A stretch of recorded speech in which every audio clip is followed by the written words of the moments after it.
She raised him like her own, gave him everything, and he repaid her by kicking her to the curb. It was a Thursday, late afternoon, the kind of day where the sun doesn't know if it wants to shine or call it quits early. Evelyn stood on the front porch in her house slippers, holding a reusable grocery bag with a loaf of bread, a few cans of beans, and a rotisserie chicken, still warm through the plastic. She pressed her hip against the front door, her door, and realized something wasn't right. The key didn't fit. She tried it again, turned it slow, fast, flipped it upside down like maybe she just wasn't thinking straight. But it wasn't her hand that was wrong. It was the lock. The deadbolt had been changed. She knocked once, then twice, then louder with the side of her fist. Still holding the grocery bag, still wearing her soft blue cardigan that smelled faintly of lavender, still standing where she had stood for 22 years. And then the door opened, just a crack. Ryan's girlfriend, Natalie, peeked through the gap, her eyebrows raised like she wasn't expecting company. "Oh hey, you weren't supposed to be back until later." Evelyn blinked. "Why can't I get in the house?" Natalie hesitated. She looked back over her shoulder, then stepped outside, pulling the door shut behind her. "I think Ryan was going to talk to you about that." "Talk to me about what?" "You don't live here anymore." Silence fell like a brick. Evelyn held her grocery bag tighter, suddenly unsure what to do with her hands. Her chest tightened. "What did you just say?" Natalie gave a nervous little smile, the kind people use when they're pretending everything's normal. "Look, it's just paperwork stuff. Nothing personal. Ryan said you agreed to transfer the deed." "I what?" "He said you signed a few weeks ago. Remember all those documents at the kitchen table?" Evelyn stared, and slowly it started to click. The forms, the way Ryan brushed off her questions, told her it was just housekeeping, that we need to get things in order, that this will protect the house if anything happens to you. She had trusted him. She had trusted her son. And now her hands were trembling. Natalie didn't wait for more questions. She slipped back inside, muttering something about giving Ryan a call. The door shut again, locked again. Evelyn stood there for a full minute, then 5, then 10. Nobody opened the door again, and she didn't knock. She walked down the steps slow, that chicken still tucked under her arm like a baby.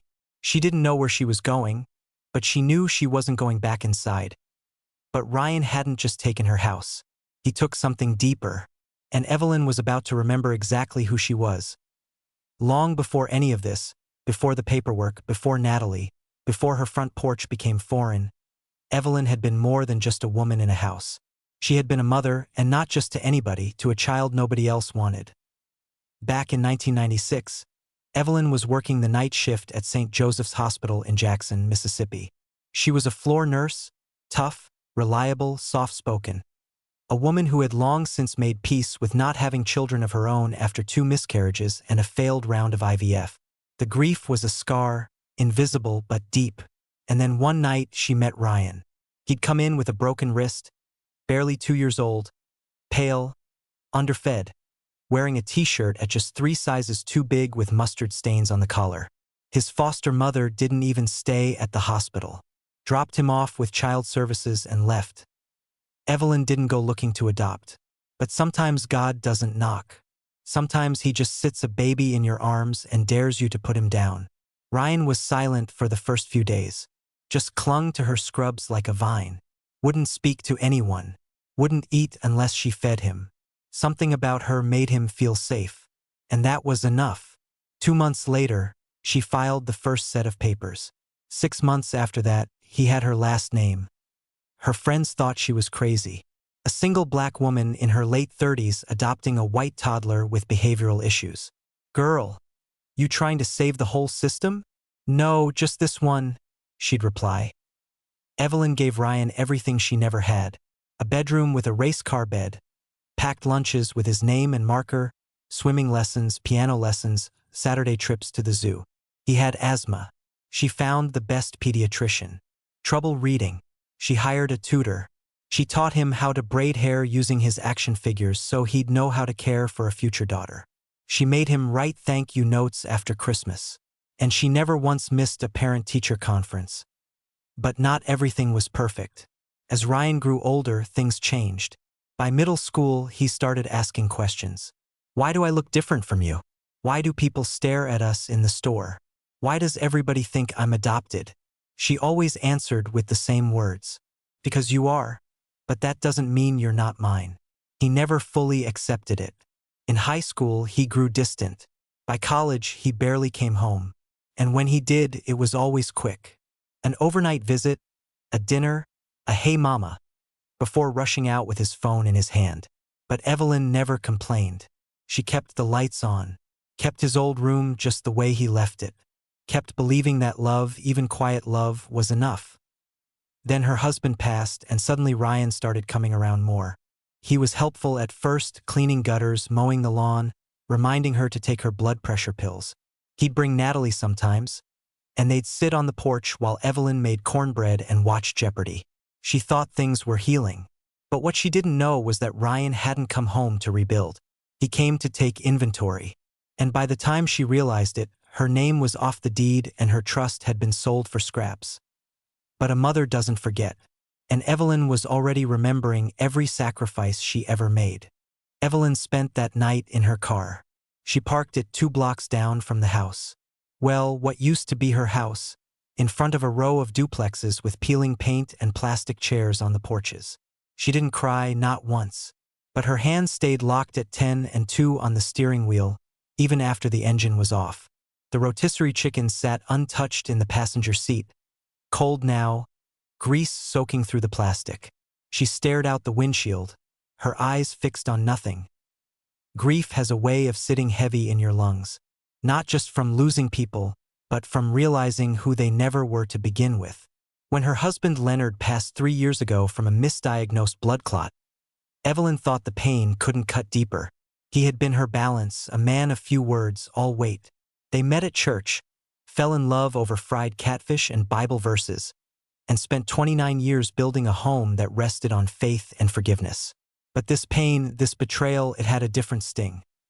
The next morning, Evelyn went to the bank to check her account. Part habit, part necessity. It was almost funny. The balance hadn't changed because Ryan never touched that money, because Ryan never even knew it existed. After Leonard died, the hospital tried to avoid blame. They said it was a natural complication. But Evelyn had been a nurse too long not to recognize the pattern.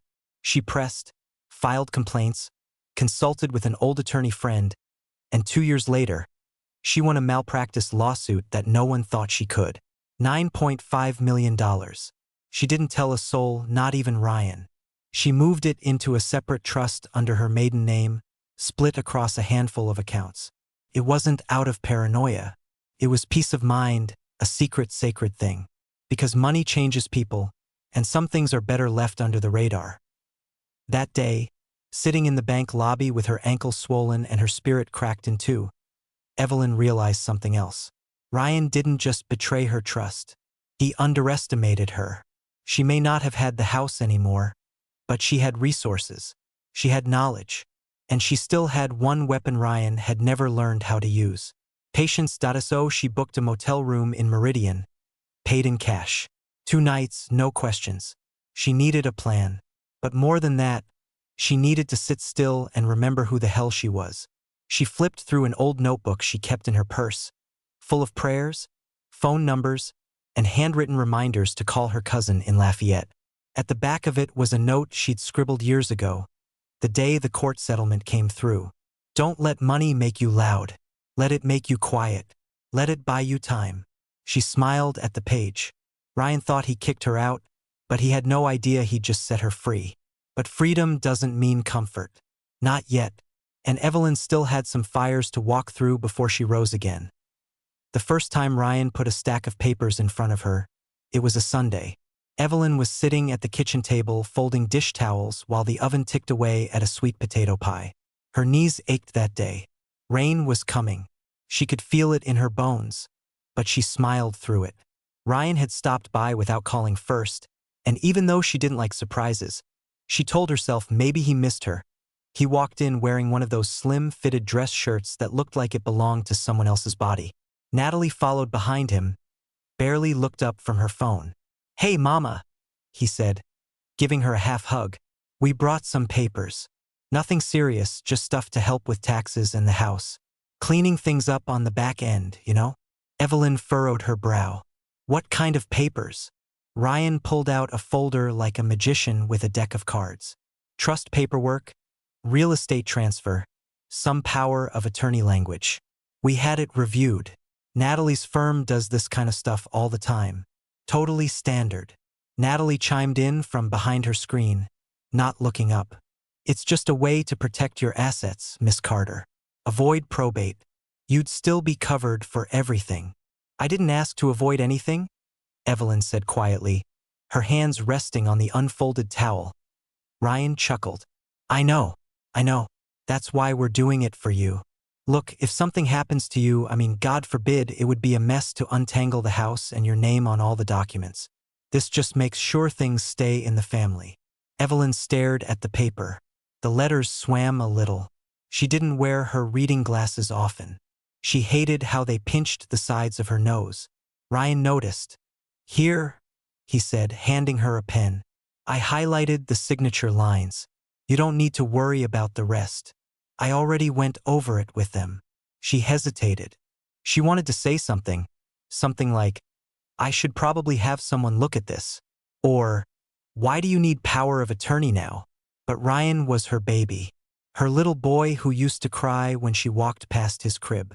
The one who needed an inhaler every time he got too excited. The one she stayed up with all night when he got chickenpox at 6 o'clock and refused to sleep without holding her hand. So she signed page after page. He even joked as she scribbled her name. You're making history, Mama. She laughed once, just a puff of air. The pie timer went off and she got up to turn the oven off. That moment stuck in her mind for weeks after. The smell of cinnamon and burnt sugar, the sound of the pen cap clicking shut, the smile on Natalie's face that felt just a little too satisfied. She didn't know it then, but that afternoon was the last time she'd ever sit at that kitchen table. The next visits were shorter. Ryan started showing up with bank statements and investor friends she didn't care to meet. He was always busy, always talking about flipping properties, building portfolios, how her home was equity waiting to be unlocked. He started calling her Evelyn in front of Natalie. That was new. And one day, while she was watering the begonias in the front yard, she overheard Natalie say, once we close on this place, we can finally get that apartment in Dallas. That's when Evelyn started packing a small bag, just in case. She tucked away her Bible, her passport, the last photo she had of Leonard, and her notebook with the banking information for the settlement she had never told Ryan about. Her body didn't move as fast anymore. But her mind, it was still sharp enough to know when love had curdled. But Evelyn hadn't come this far just to watch everything she built disappear. Not without reminding Ryan whose name he'd signed away. The day Ryan called her a guest in her own home, Evelyn didn't say a word. It was a Wednesday sometime after lunch. She had just finished vacuuming the living room, a chore she still liked to do herself, even though her niece hated her for it. Dust didn't care about age, and Evelyn believed in a clean house no matter who was watching. Ryan walked in, sunglasses still on, earbuds hanging around his neck. Natalie trailed behind, mid-conversation with someone over Bluetooth. They didn't speak at first, just walked right past her like she was the cleaning lady. Then Ryan paused, turned around and said casually, Hey, next time you use the Dyson, can you empty it out? We've got people coming to see the place this weekend. Evelyn blinked. People? Realtors. Just to get a feel for the value, market research. She stared at him. You selling the house? He chuckled like she had asked if he was moving to the moon. Not yet. Just thinking ahead. Got to explore all our options. Right? She stood straight. Our options. That's when he said it. You're a guest now, Mama. Still your space, of course, but legally. Well, you know how it is. Her hand tightened around the vacuum handle. She didn't say anything. Didn't scream, didn't cry, just nodded once. That night, she packed her small bag for real. She didn't take much. Just what she needed. That Bible, her notebook, 2 dresses, 1 pair of sneakers, and her wedding band, which she hadn't worn since Leonard passed, but still kept in a little pouch by her bedside table. Ryan didn't ask where she was going. Natalie didn't care. They had what they wanted, or so they thought. Evelyn checked into a budget motel on the other side of town near a truck stop and a gas station that always had flickering lights. The bed creaked when she sat down, and the heater wheezed like it had asthma. But it was hers, and it was quiet. She sat at the tiny desk and opened her notebook. There was a number she had kept in there for 14 years. Belonged to a woman named Doris, who used to work at a nonprofit that helped older women navigate housing law. Doris had helped her once when a tenant in her rental property tried to sue her over a plumbing issue. She dialed the number. It rang once, then twice, disconnected. She sighed. Then she remembered CJ. Clarence C.J. Bell, Leonard's friend from the old neighborhood. A lawyer, long retired, but sharper than a whip and twice as stubborn. She hadn't spoken to him in years, but she picked up the phone anyway. It rang 6 times before a tired, raspy voice answered. "This better be Jesus or trouble." Evelyn smiled. "Maybe it's both." "Evie? Yeah, it's me. I need to talk to you."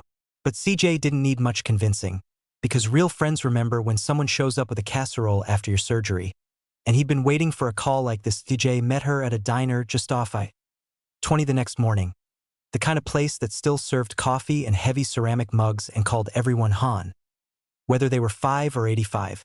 He looked older than she remembered, white in his beard now, eyes a little glassier, but he still had that same thick brow and dry humor that made people think twice before lying to his face. "You look like hell," he said, sliding into the booth across from her. Evelyn smiled. "Good morning to you, too." He took a sip of his coffee. Black. No sugar, no cream, just like Leonard used to. "All right," CJ said, setting the cup down. "Tell me everything. Don't skip. Don't soften. Just lay it out." So she did. She told him about the forms Ryan made her sign, the way he changed the locks, the guest comment, Natalie, the realtors, the fake smiles. CJ listened without interrupting once. When she was done, he leaned back and let out a long sigh. "He tricked you, played you. But he made one big mistake." "What's that?" "He forgot who raised him." Evelyn looked down at her napkin. "I signed the deed over, CJ." "Yeah, but signing under false pretenses, that doesn't mean it's legal, especially if you weren't fully informed or he misrepresented the documents." She raised an eyebrow. "You think we can take him to court?" CJ grinned. "EV, I could take him to court in my sleep." She laughed, but there wasn't much humor in it. "I'm tired, CJ. I'm not trying to destroy him. I want my home, and I want to look at myself again and not feel like a damn fool." CJ nodded slowly. "Then let's not destroy him. Let's teach him something." They spent the next 2 hours going over everything. What she signed, what dates she remembered, the conversations she could recall. Evelyn had written most of it down in her notebook anyway, even before she thought she'd need it. Habit of an old nurse. Document everything. CJ told her what to expect next, what kind of lawyer he'd connect her with, how they'd file a petition to investigate whether the transfer was fraudulent, and what to do if it escalated to court. Then Evelyn said something she hadn't told anyone else. "I've got money, CJ." He blinked. "You mean a little saved up?" "No, I mean real money. Settlement money from the hospital. 9.5 million. CJ nearly dropped his mug. "Jesus. I never touched it. Didn't want Ryan knowing. Didn't want anyone knowing really." CJ shook his head slowly. "You've been sitting on $9 million and letting this boy run circles around you?" "I didn't want money to change the way I loved him," she said, barely above a whisper. CJ didn't answer right away, just stared at her, then reached across the table and touched her hand. "It didn't," he said. "He changed all on his own." Evelyn looked out the window at the highway in the distance. Her reflection in the glass looked older than she felt. Worn, not defeated, but cracked, like something that had been dropped, but refused to break. She turned back to CJ. "I want to do this right. No drama. No cameras. Just my name back on my door." CJ nodded. "We'll get it." But there was one last conversation Evelyn needed to have before the lawyers, before the hearings. One final attempt to speak not to the man Ryan had become, but the boy she remembered, Evelyn didn't call first. She knew if she did, he'd either hang up or have Natalie talk for him. So, she just showed up. It was late afternoon when she pulled into the driveway. The yard looked too neat, like someone had trimmed the hedges just enough to impress a stranger, but not enough to show real care. Her begonias were gone. She knocked once. Ryan answered in gym shorts and a branded hoodie, holding a protein shake. His face tightened the second he saw her. "Ma, Evelyn, what are you doing here?" Evelyn stepped forward just enough that the screen door separated them. "I don't need much of your time. I just came to say something." He looked back over his shoulder, probably checking if Natalie was home, then sighed and stepped onto the porch. "Look, if this is about the house." She raised a hand. "Let me finish." He shut his mouth. "I raised you when nobody else would. Not because I had to, and not because I wanted to thank you. I did it because I saw a child who needed love, and I gave it every ounce I had." Ryan's eyes flickered, but he stayed quiet. "I watched you grow. I gave up vacations, sleep, time, my body. I gave it all to you, and I never once made you feel like a guest in this life." She took a breath. Her throat was tight. "And you repaid me with a signature and a changed lock." He rubbed the back of his neck. "You signed, Ma. It wasn't like I forced. Don't call me Ma if you don't mean it." Silence. She straightened her shoulders. "I'm not here to argue, just to tell you I know what you did. And you should know. I'm not broke. Never was. I've got enough money to buy this house 10 times over." Ryan's face changed. First disbelief, then panic, then something like shame. "I didn't know that. You weren't supposed to," she said. "Because love ain't a business, and loyalty can't be bought. But now I know, and so do you." He opened his mouth, but no words came out. "I've already spoken to a lawyer. This will go where it needs to go. I just wanted to look you in the eye one last time before it does." Ryan's hand dropped to his side. "You're going to sue me?" "No," she said. "I'm going to remind you what a real home costs." And with that, she turned and walked back to her car. No yelling, no begging, just a woman who finally remembered her worth. But lawsuits don't scare people like Evelyn. What scares them is seeing the person they underestimated rise stronger than ever. 3 months later, the house was empty. No forniture, no Nathalie, no Ryan. The new owner, a retired school teacher from Lafayette, said the place felt heavy when she first walked in, like it had been through something, and it had. CJ had moved fast. The fraud petition passed through the court quicker than expected. The judge didn't even blink after reviewing the documents and testimony, said Evelyn had clearly been misled, and the transfer was under questionable, possibly manipulative circumstances. Ryan never showed up to the hearing. He'd already left the state. Natalie went back to Dallas without him. Evelyn didn't smile when she heard that. She didn't laugh. She just exhaled. Long, slow, like something had been holding its breath inside her, and it could finally let go. She didn't move back in, though. Too many memories. Too many ghosts of quiet betrayals and Sunday dinners that now felt like rehearsals for an exit. Instead, she took her money, her full, untouched inheritance, and did something no one expected. She bought 3 homes in Pascagoula, Mississippi. Not big ones, not flashy, just enough. She turned them into safe housing for women over 60 who had been evicted, displaced, or abandoned by their families. She named the little program Len's Place, after her late husband. Said it was the kind of thing he would have done if he'd lived long enough to retire. The first resident was a woman named Alma, 74 years old, kicked out by her grandson when she couldn't babysit full-time anymore. The second was Darlene. Her own daughter sold her house while she was in rehab for a hip surgery. Evelyn cooked Sunday meals for them all. Sometimes they watched game shows. Sometimes they just sat on the porch and swapped stories about who hurt them and who they survived. Anyway, Evelyn never needed to explain her story. They saw it in the way she carried herself. Calm, steady, unapologetic. CJ still visited now and then, especially when paperwork piled up. He joked about putting her on a billboard. The woman who turned betrayal into a blueprint. Evelyn would laugh and wave him off. "I just did what my mama taught me." You don't fold when you're cornered. You pray, you plant your feet, and you protect your peace. But Evelyn knew the fight wasn't about a house. It was about not letting a single act of betrayal define the life she built with her bare hands. 1 year later, Evelyn sat on the back porch of Len's place with a cup of tea and a fleece blanket over her lap. The sky above Pascagoula was streaked with orange and gold, the kind of sunset that made silence feel like a hymn. Alma was upstairs crocheting. Darlene was in the kitchen humming to herself while she cleaned collard greens.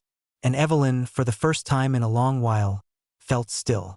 Not busy, not angry, not hurt, just still. A letter came in the mail that morning. No return address, just her name written in handwriting she hadn't seen in almost a year. Inside was a note. I messed up. I see that now. I don't know why I did it the way I did. Maybe I thought I was owed something. Maybe I just never understood what you gave me. I don't expect you to forgive me, but I wanted to say it. You didn't deserve what I did. I hope you're okay. Ryan. Evelyn read it twice. Then she folded it neatly and placed it in the back of her Bible. Not because she planned to forget, but because some things are meant to be remembered without being relived. She didn't write him back. She didn't need to. Forgiveness, to her, wasn't about letting him off the hook. It was about freeing herself from the grip of what he'd done. She knew something now that she hadn't known then. You can love someone fully, raise them right, give them your everything, and still lose them. Not because of who you were, but because of who they chose to be.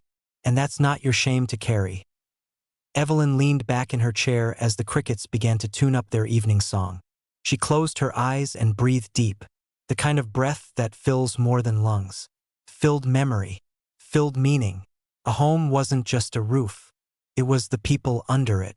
And she had built a new one from scratch. No paperwork needed. If the story hit you somewhere deep, if it reminded you of someone you've lost, loved, or let go, share it with a friend who needs to hear it. And remember this, real love can't be stolen. Real mothers don't fold, and real power doesn't scream. It builds again quietly from the ground.